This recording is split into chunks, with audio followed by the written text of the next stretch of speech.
Ini bukan kisah tentang kehancuran. Ini kisah tentang seberapa dekat kita dengannya.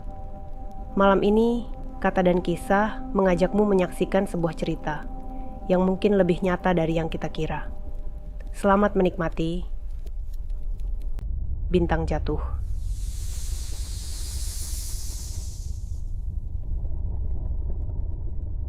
Pada hari pertama tahun baru, hampir secara bersamaan dari 3 observatorium, diumumkan bahwa pergerakan planet Neptunus, planet terluar yang mengelilingi matahari, telah menjadi sangat tidak teratur. Pada bulan Desember sebelumnya, para astronom telah mencurigai adanya perlambatan dalam kecepatan planet tersebut. Kemudian, sebuah titik cahaya samar yang jauh ditemukan di wilayah lintasan planet yang terganggu itu. Pada awalnya, penemuan ini tidak menimbulkan kegemparan besar. Namun, di kalangan ilmuwan, berita itu dianggap cukup luar biasa. Bahkan sebelum diketahui bahwa benda baru tersebut dengan cepat bertambah besar dan terang. Kecepatannya pun mencengangkan. Fakta bahwa gerakannya mengarah langsung ke matahari membuat keadaan menjadi semakin aneh. Beberapa minggu setelah pertama kali terlihat, planet asing yang ganjil itu sudah dapat dilihat dengan mata telanjang, terbit di timur sebelum matahari terbenam dan tenggelam di barat setelah fajar. Cahayanya seterang bintang paling terang di langit dan cakramnya tampak jelas. Para astronom segera menyadari bahwa benda itu meluncur menuju matahari dengan kecepatan yang terus meningkat dan bahwa masanya pasti sangat besar. Surat kabar dipenuhi dengan spekulasi. Ada yang menyatakan bahwa dunia sedang terancam kehancuran. Yang lain menertawakan ketakutan itu. Di beberapa kota terjadi kerusuhan. Di tempat lain, doa-doa dipanjatkan dengan sungguh-sungguh. Namun planet itu terus melaju, dan para astronom mulai menghitung lintasannya dengan lebih pasti. Planet itu terus melaju, semakin dekat dan semakin terang, hingga pada akhirnya ia tampak bahkan di siang hari. Para astronom memperbaiki perhitungan mereka, dan sedikit demi sedikit kebenaran yang mengerikan mulai dipahami. Benda langit itu tidak akan menabrak bumi, namun ia akan melintas sangat dekat, cukup dekat untuk menimbulkan gangguan dahsyat. Tarikan gravitasinya akan memengaruhi lautan dan kerak bumi. Ketika kesadaran itu mulai menyebar keluar lingkaran ilmiah, dunia pun bereaksi dengan cara-cara yang beragam dan seringkali bertentangan. Sebagian orang menolak untuk percaya. Mereka menyebutnya omong kosong ilmuwan, menenangkan diri dengan rutinitas sehari-hari. Sebagian lain tenggelam dalam ketakutan, meninggalkan pekerjaan, berkumpul dalam doa, atau melarikan diri tanpa tujuan yang jelas. Di kota-kota besar, kehidupan tampak berjalan seperti biasa, namun dengan kegelisahan yang tersembunyi. Wajah-wajah menjadi lebih muram. Percakapan di jalan, di kedai, dan di rumah-rumah selalu kembali pada satu topik yang sama. Semua orang menengadah ke langit, seolah-olah mencoba mengukur nasib mereka dari cahaya asing yang kini mendominasi malam. Di laboratorium dan observatorium, para ilmuwan bekerja tanpa henti. Mereka mencatat, menghitung, dan berdebat. Tidak ada lagi keraguan mengenai besarnya massa planet itu, maupun kekuatan pengaruhnya. Ia adalah pengunjung yang tak terelakkan, dan bumi hanyalah saksi pasif dalam lintasannya. Malam demi malam, bintang itu tampak semakin besar. Bayangannya terasa dalam kesadaran manusia, seperti ancaman yang menggantung tanpa suara. Lautan mulai menunjukkan gejala-gejala aneh. Pasang surut menjadi tidak menentu. Di beberapa tempat, air laut surut jauh dari pantai, hanya untuk kembali dengan gelombang yang luar biasa tinggi. Bumi mulai bergetar.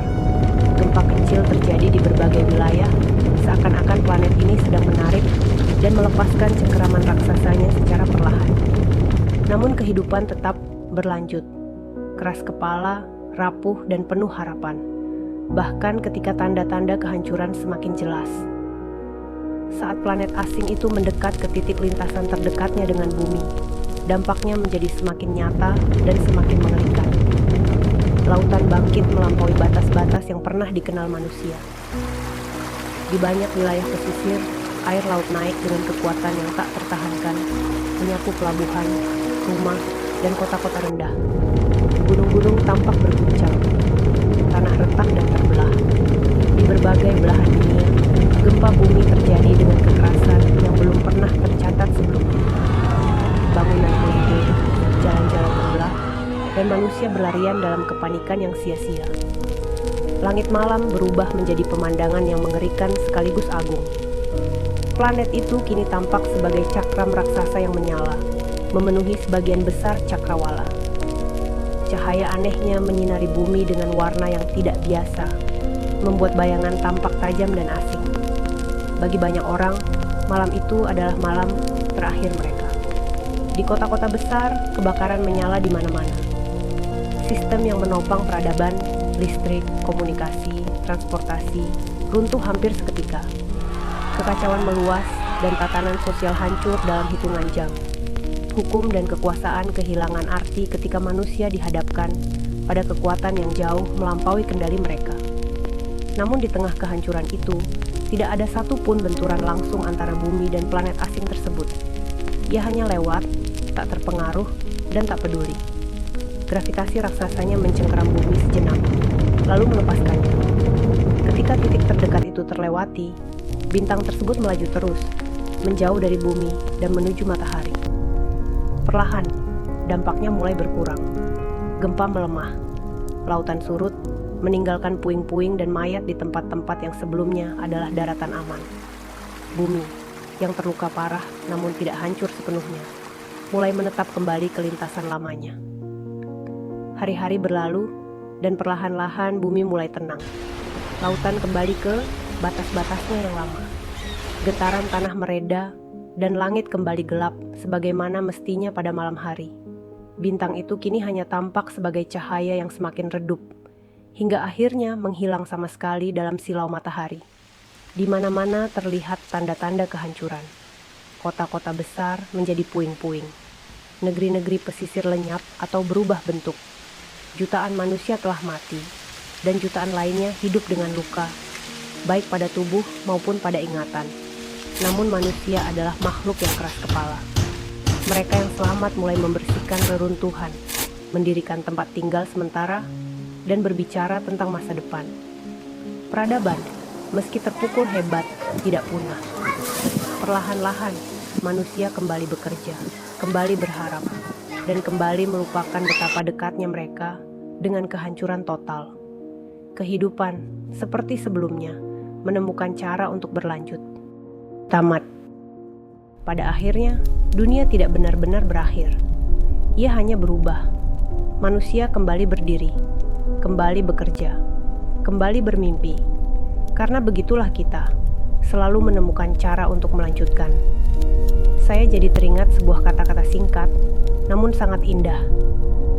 Tepat ketika ulat berpikir dunia telah berakhir, dia berubah menjadi kupu-kupu. Begitulah kita manusia untuk teman-teman yang belakangan ini. Hidupnya terasa berat, tetap semangat ya. Kesulitan yang teman-teman hadapi sekarang, semoga bisa membuat teman-teman menjadi manusia yang lebih kuat lagi. Jika kamu menikmati cerita seperti ini, dukung Kata dan Kisah dengan subscribe dan nyalakan notifikasi. Masih banyak kisah lain yang menunggu untuk kita ceritakan bersama. Gracias.